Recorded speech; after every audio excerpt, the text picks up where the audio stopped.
Hello and welcome back to my channel friends. నా పేరు గాయత్రి. నేను ఇక్కడ home organisation and decoration related videos చేస్తూ ఉంటానండి. మీకు కనుక ఈ వీడియో నచ్చినట్టయితే ప్లీజ్ చివరి వరకు చూడండి అండ్ లైక్ చేయటం అండ్ సబ్స్క్రైబ్ చేయటం అస్సలు మర్చిపోవద్దు.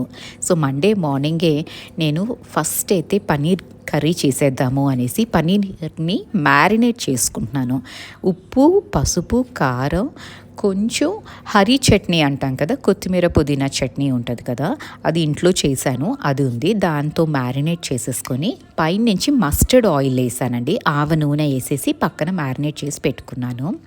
అండ్ గ్రేవీ కోసం రెగ్యులర్ గ్రేవీనేనండి, ఉల్లిపాయ, పచ్చిమిరపకాయ, టొమాటో అండ్ కొరియాండర్ ఇవన్నీ వేసేసి ఒక గ్రేవీ లాగా బ్లెండ్ చేసేసుకున్నాను. తాలింపులో బే లీఫ్, చెక్క, లవంగం అండ్ చిన్న ఇలాచీ వేసి తాలింపు పెట్టేసుకొని ఈ గ్రేవీ దాంట్లో యాడ్ చేశానండి. అండ్ ఇది ఫ్రై అయ్యే లోపల, ఈ ప్రాసెస్ అంతా అయ్యే లోపల అక్కడ మనకి పన్నీర్ మ్యారినేట్ అయిపోయి రెడీగా ఉంటుంది. పన్నీర్ ఏంటంటే కొంచెం చప్పగా ఉంటుంది కదండి, జస్ట్ అట్లా చేసేయాలి అంటే నాకు ఎందుకు అది ఫ్లేవర్ అబ్జార్బ్ చెయ్యదు అన్నట్టు అనిపిస్తూ ఉంటుంది నాకు. అందుకని కొంచెం ఇవాళ మ్యారినేట్ చేసి దీన్ని పెనం మీద ఫ్రై చేస్తున్నాను. బాండీలో వేసేస్తే డైరెక్ట్లీ ఆ ఫ్లేవర్ రాదండి, పెనం మీద చేస్తే కొంచెం స్మోకీ ఫ్లేవర్ వస్తుంది. సో ఒక్కొక్కసారి ఒక్కొక్క వేరియేషన్ లాగా చేసుకోవచ్చు. అండ్ చక్కగా ఇది పెనం మీద ఇట్లా ఫ్రై చేస్తుంటే గోల్డెన్ బ్రౌన్ కలర్ వస్తుంది. కాకపోతే కొంచెం జాగ్రత్తగా చేసుకోవాలండి, లేకపోతే ఇదిగోండి ఇట్లా కొంచెం డార్క్ బ్రౌన్ కలర్ అయిపోతుంది. నేను కొంచెం ఫ్లేమ్ పెంచానమాట. సిమ్లో ఫ్రై చేసుకోవాలి ఎప్పుడైనా. కొంచెం ఫ్లేమ్ పెంచితే మాత్రం చాలా డెలికేట్ కదా ఇవి, తొందరగా ఆ బ్రౌన్ కలర్ వచ్చేస్తుంది, గోల్డెన్ బ్రౌన్ కాకుండా. సో ఇలాగైతే ఇది కొంచెం టైం కన్జ్యూమింగ్ ప్రాసెసేనండి, కానీ ఎప్పుడు ఒకటే వెరైటీ పెడితే వాళ్ళకు కూడా బాక్స్లో తినాలనిపించదు కదా అన్నట్టు చేశాను. అండ్ ఇక్కడ గ్రేవీ అంతా ప్రాపర్గా కుక్ అయిపోయింది. ఇప్పుడు మనం వాటర్ యాడ్ చేసుకొని కన్సిస్టెన్సీ కొంచెం అడ్జస్ట్ అయితే చేసుకుంటూ ఉంటాం. అంటే ఒక్కొక్కళ్ళకి ఒక్కొక్కలాగా నచ్చుతుంది కదండి గ్రేవీ. కొంచెం థిక్ గ్రేవీ కావాలనుకున్న వాళ్ళు తక్కువ వాటర్ యాడ్ చేసుకోవచ్చు. అండ్ వాటర్ యాడ్ చేసి చక్కగా బాయిల్ వచ్చినాక లాస్ట్లో ఈ పన్నీర్ క్యూబ్స్ ఫ్రై అయిపోయినాయి కదా, ఇవి వేసేసి ఇంకా జస్ట్ 5 minutesే అండి. అంతా దే షుడ్ కమ్ టుగెదర్ అన్నమాట. అంతే, ఓ 5 minutes ఉంచి పైనుంచి కసూరి మేతి వేసేసి అది ఆపేసాను గ్రేవీ. అండ్ ఇక్కడ బ్రేక్ఫాస్ట్కి అయితే నేను ఇవాళ లోబియా వడలు చేస్తున్నానండి. లోబియా, ఉల్లిపాయ, పచ్చిమిరపకాయ, కొత్తిమీర, కొంచెం కరివేపాకు, వాము, జీలకర్ర, ధనియాలు అండ్ ఉప్పు, పసుపు, కారం ఎలాగో వేసుకుంటాం, కొంచెం జీరా పౌడర్, ధనియాల పొడి అండ్ ఆమ్చూర్ పౌడర్ అండి. ఆమ్చూర్ పౌడర్ అంటే డ్రై మ్యాంగో పౌడర్ అని అమ్ముతారు కదా సూపర్ మార్కెట్స్లో, అది కొంచెమే వేసాను. అది లేకపోతే మీరు నిమ్మకాయ రసం పిండేసుకోవచ్చు. ఇది ఏంటంటే పులుపు తేవటానికి కాదండి, యాక్చువల్లీ లోబియా చప్పగా ఉంటుందన్నమాట. సో దానికి ఒక ఫ్లేవర్ వస్తుంది కొంచెం పులుపు యాడ్ చేసామంటే, అంతేగాని పుల్లగా చేయటం is not the concept. So just కొంచెమే యాడ్ చేయండి, లెమన్ జ్యూస్ అయినా. అండ్ ఇవి వేసుకుంటే మాత్రం హెల్తీ వడలు అయితే రెడీ అయిపోతాయండి. నాకు వింటర్స్లో ఇవి చేస్తే చాలా బాగుంటుంది వేడివేడిగా, కానీ వింటర్లో చెయ్యటానికి కూడా నాకు ఆ తడిలో చేతులు చాలాసేపు పెట్టాలి కదా, అందుకని భయం వేసి నేను చాలా అవాయిడ్ చేశాను. కానీ హెల్తీ ఆప్షన్ అండి, పిల్లలకి ఇది వీక్లీ వన్స్ అయినా మనం పెట్టాము అంటే చాలా హై ప్రోటీన్ డైట్ అన్నమాట. అండ్ ఇక్కడి నుంచి ట్యూస్డే రోజు వ్లాగ్ అయితే స్టార్ట్ చేశాను. ట్యూస్డే రోజు మార్నింగే లేచి పూజ చేసుకొని నేను టెంపుల్కి వెళ్ళి వచ్చినాక కిచెన్ని కొంచెం ఆర్గనైజ్ చేసుకుంటున్నానండి. ఎందుకంటే మార్నింగే టెంపుల్కి వెళ్ళే రోజు మాత్రం నేను కిచెన్ని క్లీన్ చేసేయను. అంటే హడావిడిగా ఉంటుంది కదండి, పొద్దున్నే లేచి ఇన్ని పనులు చేసుకొని మళ్ళీ టెంపుల్కి రెడీ అవ్వాలి. అందుకని ఇంకా నేను ముట్టుకోను అనమాట. బ్రేక్ఫాస్ట్ చేసి టిఫిన్ బాక్సులు పెట్టేసి అంతతో అది వైండప్ చేసేస్తాను ఆ session. But I will not clean the kitchen. So వచ్చినాక ఇప్పుడు కిచెన్ క్లీన్ చేసుకోవటం, ఈ ప్రాసెస్ అంతా నడుస్తూ ఉంటుంది. బట్ దెన్ ఇవాళ ఏంటి అంటే మా హౌస్ హెల్ప్ రానని చెప్పింది, ముందే చెప్పింది. So I was mentally prepared అనమాట. నైటే డిన్నర్ అన్నీ కడిగేసుకున్నాను, డిషెస్ అన్నీ. ఇవాళ మాత్రం ఇప్పుడు మార్నింగ్ చేసిన బ్రేక్ఫాస్ట్లు ఇవన్నీ ఉంటాయి కదా, ఆ గిన్నెలు మాత్రమే ఉన్నాయి. సో అవి కూడా క్విక్గా ఒకసారి కడిగేసుకొని ఇంకా కిచెన్ అంతా నీట్గా చేసేసుకున్నానంటే మిగతా పనులన్నీ మెల్లిగా సార్ట్ అవుట్ చేసుకుంటూ వెళ్ళచ్చు. కిచెన్లో ఉండే ఇరిటేటింగ్ పని నాకు ఏంటి అంటే గిన్నెలు కడగటం అండి. ఇల్లు చిమ్మి తుడవమన్నా నాకేం ప్రాబ్లం లేదు, చక్కగా చేసుకుంటాను, ఎంజాయ్ చేస్తూనే చేసుకుంటాను. కానీ గిన్నెలు కడగటం అన్నది మాత్రం నాకు ఎందుకో భలే బోరింగ్ అండ్ భలే చిరాకైన పని. బట్ దెన్ తప్పదు కదా, చిరాకు అనేసి వదిలేం కదా. So I was washing dishes అన్నీ వాష్ చేసేసుకొని సైడ్కి అయితే పెట్టేసుకున్నానండి. అండ్ సరే ఎలాగో ఇవాళ క్లీన్ చేశాను కాబట్టి సింక్ కూడా నీట్గా క్లీన్ చేసేసుకుందాము అనేసి కొంచెం పీతాంబరి వేసి మనం ఈ స్టీల్ సింక్ వీటిల్ని క్లీన్ చేసుకున్నామంటే మంచి షైన్ అయితే వస్తుందండి. జనరలీ ఏంటి అంటే రోజు పనివాళ్ళు కడిగి అదొక లేయర్, వైట్ లేయర్ లాగా పడిపోతుంది సోప్ ఇవన్నీ పడి. సో పీతాంబరి వేసి మనం అప్పుడప్పుడు క్లీన్ చేసుకున్నామంటే ఆ షైన్ అన్నది రీగెయిన్ అవుతూ ఉంటుంది. సో నేను ఏం చేస్తానంటే మా హౌస్ హెల్ప్ అంతా క్లీన్ చేసేసి వెళ్ళిపోయినాక నాకు మరీ ఎప్పుడైనా బాగా అసలు నీట్గా లేదు సింక్ అనిపించిన రోజు మాత్రం పీతాంబరి వేసి బాగా స్క్రబ్ చేసేసుకుంటాను. అండ్ ఈ సింక్ ఏరియా అంతా ఎప్పటికప్పుడు డ్రై చేసుకోవటం మాత్రం చాలా ఇంపార్టెంట్ అండి. చాలామంది ఇళ్లలో సింక్ చాలా నీట్గా మెయింటైన్ చేస్తారు కానీ అది స్టిల్ మాయిశ్చర్ అన్నదైతే ఉంటుంది దాంట్లో. ఆ వెట్ అది లేకుండా చూసుకోవాలండి, ఎప్పుడు మాయిశ్చర్ ఉండకూడదు. దానివల్లే మనకి కాక్రోచెస్ మిగతా పురుగులు వచ్చే ఛాన్సెస్ ఉంటాయి. అండ్ ఈ సింక్ క్లీన్ చేశాను, దాంట్లోనే పెప్పర్మింట్ ఆయిల్ వేసుకుంటున్నాను. పెప్పర్మింట్ ఆయిల్ వేసుకుంటే చీమలు, చిన్న చిన్న హౌస్ ఫ్లైస్ లాంటివి, చిన్న ఫ్రూట్ ఫ్లైస్ ఉంటాయి చూడండి, అవి కూడా రావట్లేదండి. నేనైతే ట్రై చేశాను. సో అది ఈ సింక్లో కూడా వేసేసుకున్నాను అంటే నాకు కొంచెం కాక్రోచెస్ కూడా రావు అని నేను చదివాను. But I'm really not sure అండి. నేనైతే కాక్రోచెస్కి ఎప్పటికప్పుడు నేను హిట్ కొట్టుకుంటూ లక్ష్మణ్ రేఖ చేస్తాను కాబట్టి I'm not really sure if peppermint oil works or not.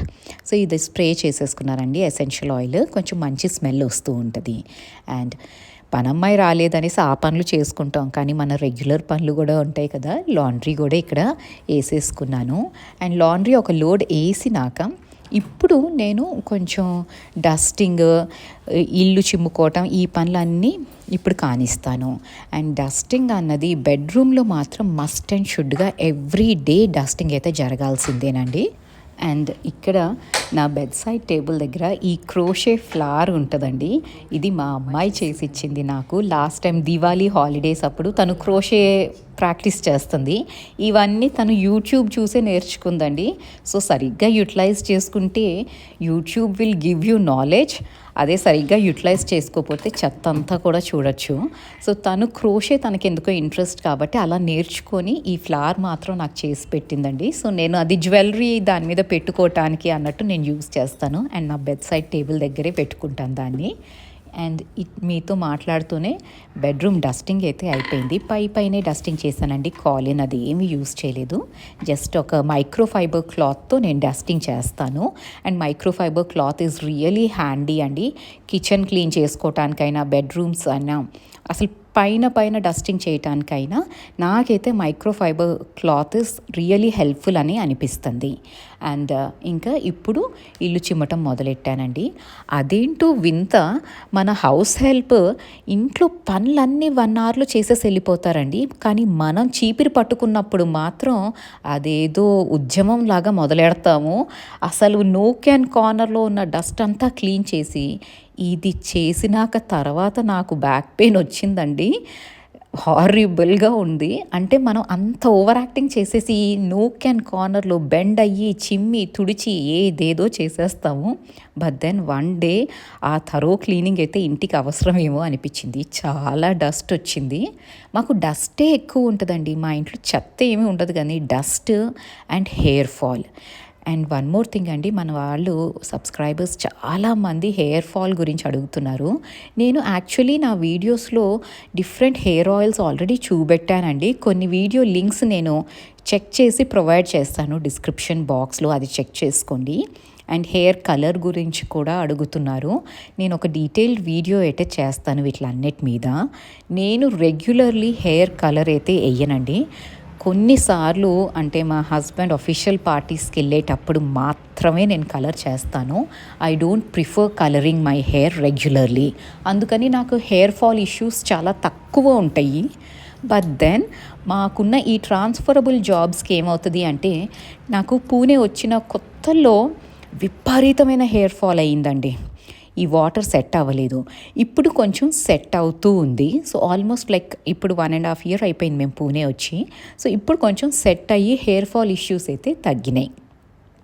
And detailed video అయితే it will be there in my vlogs. అది ఒక్కసారి చెక్ చేసుకోండి. నేను కూడా వెతికి ఆయిల్స్ అవన్నీ ఉన్నవి నేను వీడియోస్ డిస్క్రిప్షన్ బాక్స్లో ప్రొవైడ్ చేస్తాను. అండ్ ఇవాళ డస్టింగ్ చేస్తూ ఉంటే నాకు ఈ మనీ ప్లాంట్ చూశానండి. బాగా డస్ట్ పట్టిపోయింది ప్లాంట్కి. అవి కూడా తీసేసి నీట్గా వాష్ చేసుకుందామని తెచ్చుకున్నాను. అండ్ సింక్ దగ్గర వాష్ చేసేస్తే చాలా నీట్గా అయిపోతుందండి. స్ప్రేయర్తో స్ప్రే చేసి ఇది కొంచెం పెద్ద పనిలాగా అనిపిస్తుంది నాకు. సో ఖాళీగా ఉన్నప్పుడు సింక్ దగ్గర తెచ్చేసి అన్నీ వాష్ చేసేసుకొని పెట్టుకుంటాను. అలాగే ఈ areca palm, miniature areca palm అని తెచ్చానండి లాస్ట్ టైం నేను నర్సరీ నుంచి. ఆ ప్లాంట్ మాత్రం నేను తారాదేవి విగ్రహం దగ్గర పెట్టుకుంటాను. అసలు ఎంత బాగా ఉంటుందో. కానీ దీనికి సన్లైట్ ఇంపార్టెంట్ అండి, కొంచెం కేర్ అయితే ఇంపార్టెంటే ఈ ప్లాంట్కి. సో దీన్ని కూడా క్లీన్ చేయటం కష్టం అనేసి ట్యాప్ కిందకి తెచ్చేసి ఒక్కసారి వాష్ చేసేసి ఎక్సెస్ వాటర్ అంతా డ్రైన్ చేసేసుకుంటాను. అండ్ ఆల్సో ఈ పోర్సిలిన్ పాట్స్, ఫ్లవర్ పాట్స్ ఎక్కడి నుంచి కొన్నాను అనేసి చాలామంది అడుగుతారండి. నా కుండీలన్నీ, పోర్సిలిన్ కుండీలన్నీ నేను తెచ్చుకున్నది అజ్మేర్ నుంచి. అజ్మేర్లో ఇవి అక్కడే మ్యానుఫ్యాక్చర్ అవుతాయండి, అంటే రాజస్థాన్లో సమ్వేర్. సో చాలా చీప్గా ఉంటాయండి. 150 రూపీస్, 200 రూపీస్కి ఇట్లాంటి కుండీలు అయితే నేను కొనుక్కున్నాను. బట్ దెన్ మాకు ట్రాన్స్ఫర్స్ కాబట్టి ఎన్ని రోజులు వస్తాయో ఏవి వస్తాయో తెలీదు. ఎందుకంటే ట్రాన్స్పోర్టేషన్లో కొన్ని అయితే డ్యామేజ్ అయిపోతాయి. బట్ చాలా చీప్గా ఉంటాయండి. మీరు ఎప్పుడైనా రాజస్థాన్ వెళ్తే మాత్రం ఈ పోర్సిలిన్ పాట్స్ డెఫినెట్లీ ట్రై చేయండి. అండ్ ఇక్కడ వరకు మీరు నా వీడియో చూస్తున్నారు అంటే మీకు ఏదో ఒక ఆస్పెక్ట్ కొంచెమైనా నచ్చే ఉంటుంది కదండి. So please do consider subscribing to this channel and like చేయటం మర్చిపోవద్దు.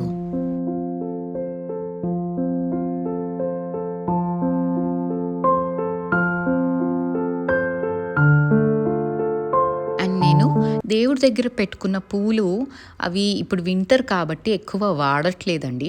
సో అవి తెచ్చుకొని నేను లివింగ్ ఏరియాలో డెకరేషన్కి అన్నట్టు పెట్టుకుంటాను. ఆ పెట్టుకున్న ప్లేట్స్ అవన్నీ కూడా నేను పీతాంబర్ వేసి క్లీన్ చేసేసుకుంటాను. బ్రాస్ కానీ సిల్వర్ కానీ ఏవైనా పీతాంబర్తో భలే ఈజీగా పోతుందండి. అండ్ నేను రోజు యూస్ చేసే పూజా సామాగ్రి కూడా పీతాంబర్తో క్లీన్ చేసేసుకుంటాను. ఇట్స్ అ ఈజీ వే అండి. ప్రతిదీ ఒక చింతపండు పులుసో ఏదో పెట్టుకొని క్లీన్ చేయటం అన్నది on a daily basis not at all feasible. So ఈ పౌడర్ అయితే నేను రెగ్యులర్లీ కొనేసి పెట్టేసుకుంటాను. దీంతో క్లీన్ చేసేసామంటే చాలా సింపుల్గా షైన్ అయితే రీగెయిన్ అవుతాయండి. కాకపోతే కార్వింగ్స్ ఉన్న వాటిల్లో ఏంటంటే కొంచెం టూత్ బ్రష్ ఏదో ఒకటి యూస్ చేసి స్క్రబ్ చేయాలి. అండ్ నేనైతే ఇవాళ మాపింగ్ చేయలేదండి. నాకు ఇంకా ఓపిక లేదు ఇల్లు చిమ్మి గిన్నెలు కడిగి ఇవన్నీ చేసుకునేసరికి. సో మాపింగ్ స్కిప్ చేసేసాను. కాకపోతే దీపారాజన చేసుకుంటాను కాబట్టి ఎవ్రీ డే దేవుడి రూమ్ వరకు క్లీన్ చేస్తాను. ఎవరో ఏదో చేస్తున్నారని దాన్నే ఇమిటేట్ చేసుకుంటూ మనకు ఓపిక ఉన్నా లేకపోయినా అన్ని పనులు చెక్ లిస్ట్ లాగా పెట్టుకొని చేసేయటం అన్నది నాకైతే ఫీజబుల్ కాదండి. అండ్ ఆల్సో హోమ్ మేకర్ అంటే ఒట్టి ఇంట్లో పనులు చేయటమే కాదు, మనకి 101 థింగ్స్ ఉంటాయి. అన్నీ సార్ట్అవుట్ చేసుకోవాలి అండ్ మన కోసం మనం టైం స్పేర్ చేసుకోవాలి. పనొక్కటే జీవితం కాదు. సో ఈ పనులన్నీ చేసినాక హ్యాండ్స్ అయితే చాలా డ్రై అయిపోయినాయండి. అందుకని నేను DIY హ్యాండ్ క్రీమ్ చేశాను అన్నాను కదా, ఒక వీడియో పోస్ట్ చేశాను. ఆ క్రీమ్ మళ్ళీ చేసుకున్నాను. వింటర్స్కి భలే హ్యాండీగా ఉందండి. అదైతే చక్కగా అది అప్లై చేసుకొని 10 minutes 15 minutes అలా కూర్చున్నాను, ఇంకే పని చేయకుండా. దాని తర్వాత ఈ ప్లాంట్స్ అన్నీ మళ్ళీ వాటి ప్లేసుల్లో వాటిని ఆర్గనైజ్ అయితే చేసుకుంటున్నాను. Thank you so much for watching this video అండి. ఇక్కడితో ఈ వీడియో అయితే ఎండ్ చేసేస్తున్నాను. Thank you once again for all your love and motivation. Thank you.